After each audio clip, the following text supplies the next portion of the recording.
This video is sponsored by CuriosityStream. Get free access to my video streaming service Nebula when you sign up at CuriosityStream using the link in the description. This is China. It's big. Most of your stuff probably comes from there, and they have a solar farm shaped like a panda. But most interestingly, China is old. For as long as people have been talking about history, there has been a China to point to. So how did China become the world's oldest continuous civilization? What's a dynasty? Who's Confucius? And is it ever okay to just bury people alive? Well, let's find out.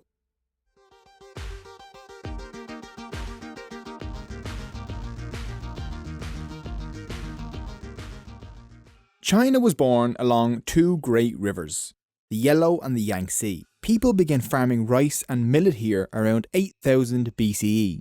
Silk cultivation would follow at around 3000 BCE, and silk would remain a Chinese trade secret for thousands of years. But these early farmers had a problem. The Yellow River, which had this nasty habit of flooding everyone to death.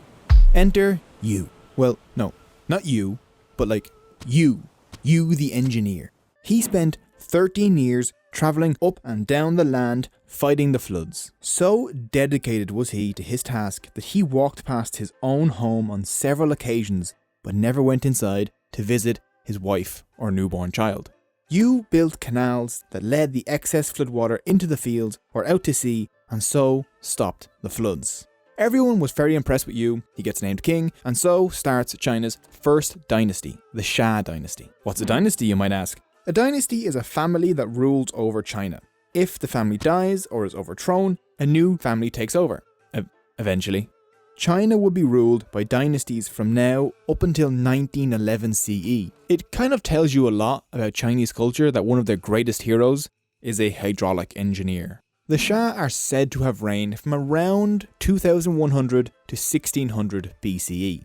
We used to think that the Xia were fictional, which isn't wrong, but isn't really right either. We have evidence like bronze tools, the remains of cities, and tombs near Erlitao and Yanxi that point to an urban civilization existing around 2100 to 1600 BCE. But it probably wasn't an actual unified state, more a collection of culturally similar cities and villages. It was once believed that a distinct Chinese culture spread out from the Xia to the rest of China, but now examples of dozens of Neolithic cultures ranging from Manchuria to Guangdong have been unearthed.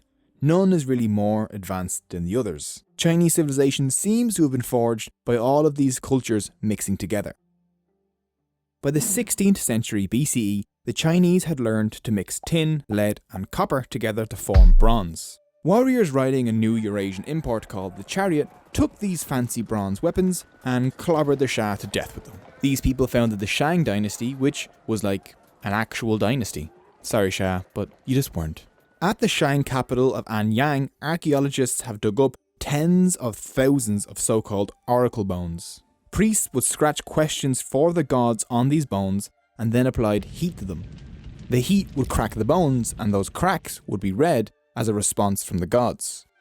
The incredible thing about these oracle bones is that the questions were written on them. The Chinese independently invented writing, something that's only been done around 5 times in human history. These bones have recognizably Chinese characters. We can still read a fair amount of them. This script on the oracle bones is the ancestor of modern Chinese. The last of the pre-imperial 3 dynasties is the Zhou, who overthrew the Shang around 1045 BCE. They would still be there nearly 800 years later. China's later dynasties wouldn't last half as long. The Zhou came from the Wei Valley and were vassals to the Shang. But getting tired of that, they called up their armies, marched into Shang territory and whooped them at the Battle of Muyi. The defeated Shang king fled back to his palace, had himself a little bit of a cry, and then burned the palace down with himself inside it. This posed a question to the Chinese. The Shang ruled because heaven had given them the right to rule. How could the Zhou just come along and overthrow them? Surely the Zhou were in the wrong here. Luckily, the Zhou had an answer. Heaven had dumped the Shang. Why? Well, according to ancient Chinese historian Sima Qian, and it tortured a bunch of people, and maybe, just maybe, built himself a giant alcohol lake, and inside of previously said alcohol lake built a meat forest. Heaven frowns on that kind of behaviour. This resulted in the Shang losing Heaven's mandate, which Heaven was happy to transfer to a more virtuous people, like the Zhao. From now, Heaven would throw storms, earthquakes, and peasant uprisings at rulers that it saw as unfit. If rulers didn't listen and change, the mandate of Heaven would fall from their grasp and into another's. The mandate of Heaven became central to Chinese politics, as different dynasties lost and claimed the mandate for the next few thousand years. Under the Zhao, China's first classical texts were written. Irrigation and flood control sprang up, along with a large bureaucracy. A network of canals were built to transport food and luxuries. Zhao elite families could live in fancy walled cities and enjoy poetry and silk clothing, while commanding large armies and taxing the peasants to death. It was a time of immense change. Iron appeared in China around the 9th century BCE, about 1,000 years later than in the Middle East. But the Chinese quickly became experts. Europe and the Middle East could not figure out how to melt iron, and so were forced to use wrought iron, which is terrible. By the 4th century BCE, the Chinese were using heat-resistant clay in their furnaces, which allowed them to reach temperatures of over 1,537 degrees Celsius. So they could liquefy iron and cast it into molds. This technology wouldn't reach Europe for another 1,800 years. This gave the Chinese much stronger tools and weapons that could be produced on a massive scale. Trade kicked off as the population soared to 15 million and cities turned into manufacturing centres. Chinese silk has been discovered as far away as Germany in the 6th century BCE, suggesting that the famous Silk Road was already emerging. The Zhao started using money, which was a novel idea at the time. It was shaped like knives or spades, which seems inconvenient, but they were figuring things out. The Zhao kingdom had an issue though. It was very decentralised. It was a feudal state, so the king handed out his lands to lords. But these local lords began to amass more and more power, and the Zhao began to lose control of their own kingdom. In 1771 BCE, the Zhao capital was sacked, and they fled to a new capital at Luoyang. The Zhao still had about 500 years left in them, but at this point they were just puppets to their much more powerful vassals. This ended the Western Zhao period and began the Eastern Zhao period. This period is divided into two parts, both named after the historical texts that record them, the Spring and Autumn Annals and the Warring States Annals. At the beginning of the Spring and Autumn period, 148 states were all fighting to be top dog. This whittled down to about 30 or so, and in the highly volatile Warring States period brought it down to 7, and then 3, and then finally 1. But troubled times bring new ideas. At around the same time, the warring city-states of ancient Greece gave us Socrates, and the competing Vedic kingdoms of India brought us Mahavira and the Buddha. In ancient China, the most important philosopher in East Asian history is about to be born. Master Kong, or Confucius as he is known to us, lived a fairly uneventful life. A failed civil servant, dying in 479 BCE without ever having wielded any real power or influence. But he had managed to gather a small group of followers who recorded his sayings in the Analects. Confucius's philosophy was concerned with the chaos that was destroying China. He wanted to restore order to a world that was falling apart. To do this, Confucius advocated a system of 5 hierarchical relationships. The 5 relationships were ruler to subject, husband to wife, father to son, older brother to younger brother, and friend to friend. The younger partner was always supposed to respect and honour the older or a more male partner. Yeah, Confucius, as a man from thousands of years ago, wasn't really great when it came to women's, so keep that in mind. Most of these relationships were within the family, with the father holding the highest position. This led to a tradition of filial piety, still important in East Asia today.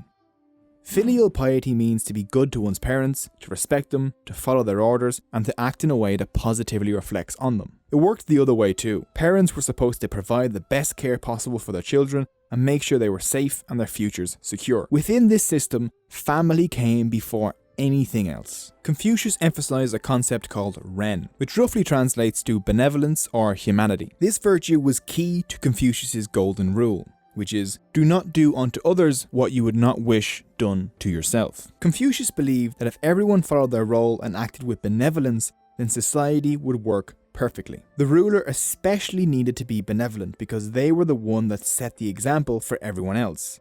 People were only stealing or warring because their rulers were greedy and violent. Confucius said, "In administering your government, what need is there for you to kill? Just desire the good yourself and the common people will be good." Confucius was a fairly outspoken critic of the powerful of his day. Maybe his most revolutionary idea was that the government should work to benefit the people and should be open to everyone, not just nobles. This evolved into a new concept, the civil service examination. Centuries after his death, the Han Dynasty government would establish examinations based on Confucian texts that all government officials would need to pass. Any male could take these examinations. This meant that careers in government were open to the best and brightest men.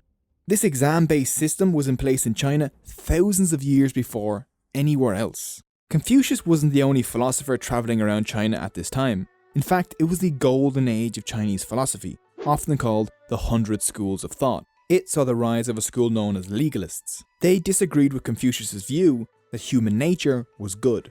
Legalists argued that humans by their very nature were evil and could only be made good through guidance of strict laws, powerful rulers, and a strong state. Taoism rose to popularity around the same time, founded by Lao Tzu or the Old Master. Taoism is all about accepting what is happening. It's not action, but inaction, called Wu Wei, that Taoism sees as important. It's best to act in harmony with the universe and just let nature take its course. These explanations of Confucianism, legalism, and Taoism are far from complete. We simply don't have the time, but there are some links down below that you can follow to learn more. The state of Qin lay on the outskirts of what the Warring States era Chinese considered the civilized world. The Qin were semi-barbarians by their standards. The Qin lived in a dangerous world, between Xiongnu nomads and the Warring States. This meant military might was needed for survival. They adopted every innovation they came across.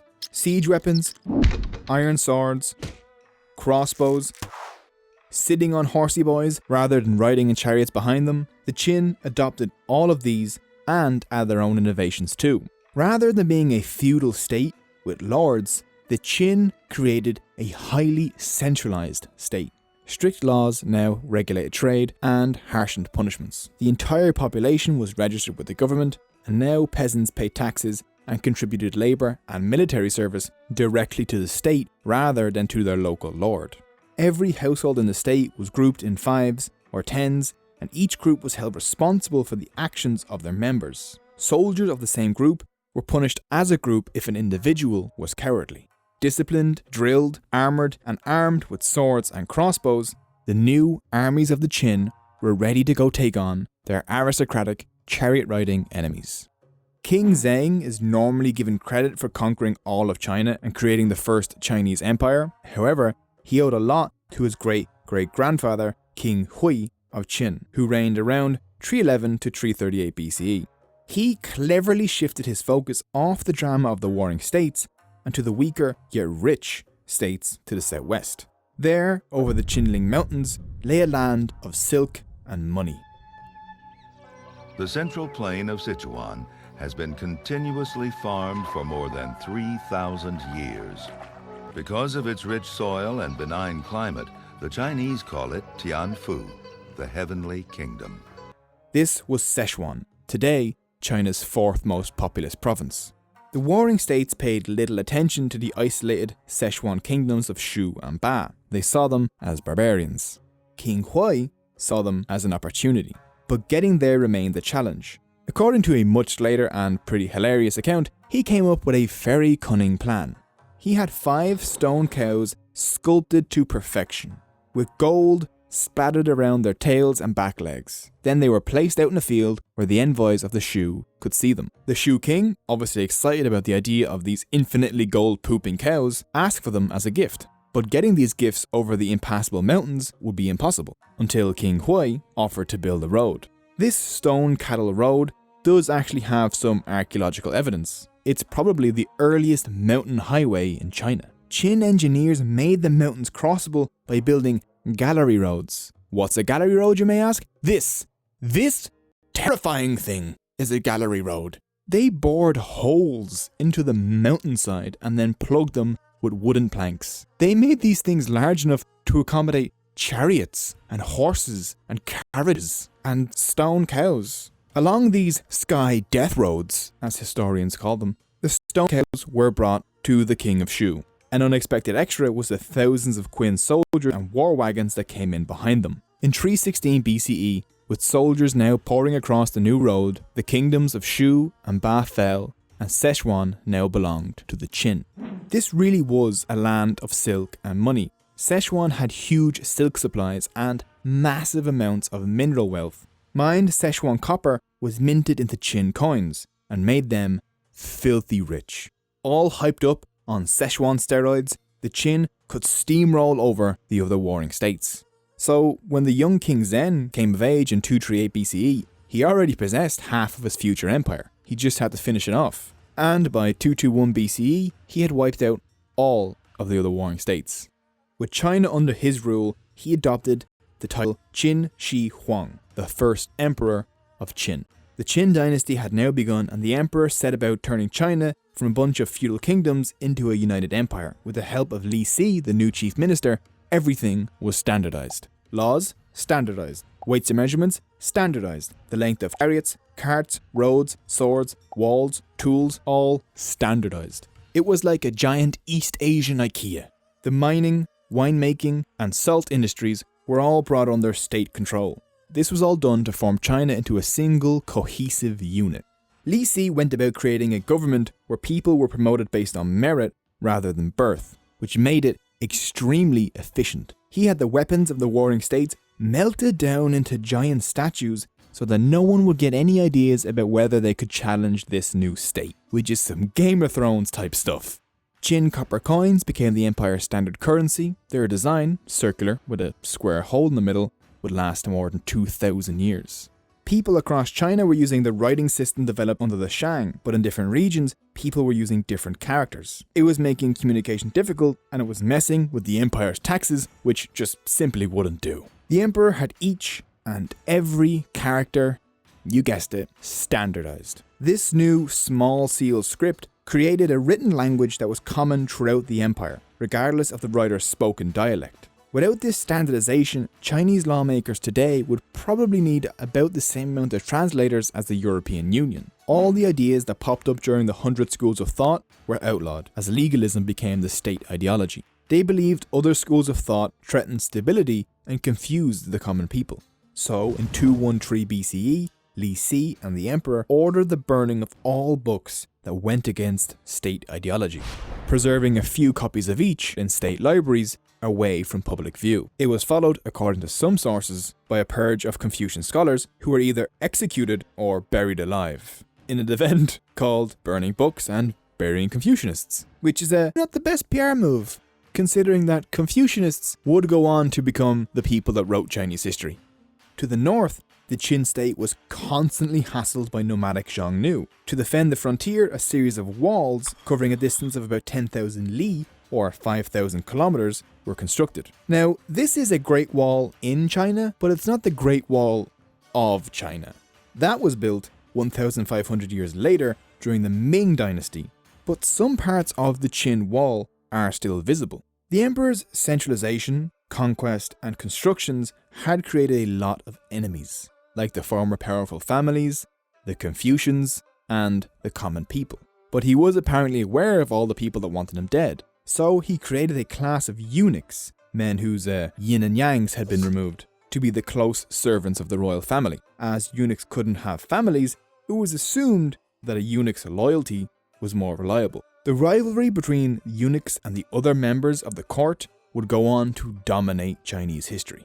The emperor had ruled for about 11 years now, and he was getting a bit old. But he wasn't planning on dying anytime soon, because death is for peasants. He began to consult with sorcerers to find an elixir of immortality. The potions prepared for him by the immortality experts contained cinnabar, and cinnabar, when ingested, has the unintended side effect of death.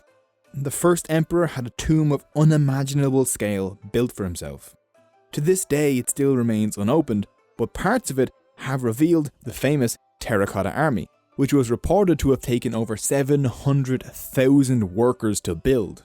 Which brings us to an important point. All the wonders of these empires, the Great Wall, the canals, the tombs, the palaces and the cities were built with millions of hours and lives of forced or near forced labour. All of this depended on exploiting the peasants and the slaves, who tended to grow pretty tired of it. The Han, the Tang, the Yuan, the Ming and the Qing dynasties were all brought down by peasant revolts. Shortly after the emperor died in 210 BCE, the dynasty was paralysed by rivalries and the oppressed peasants rose up. 4 years later, the dynasty was overthrown. Its 15-year reign was the shortest in Chinese history. But the Qin's revolutionary act of creating a united Chinese empire was a monumentous event in world history. The previous dynasties had been small and decentralised. So it was the Qin that really gave birth to the idea of China. From now on, dynasties would change. More periods of warring states would occur, but China as a unified culture would remain constant.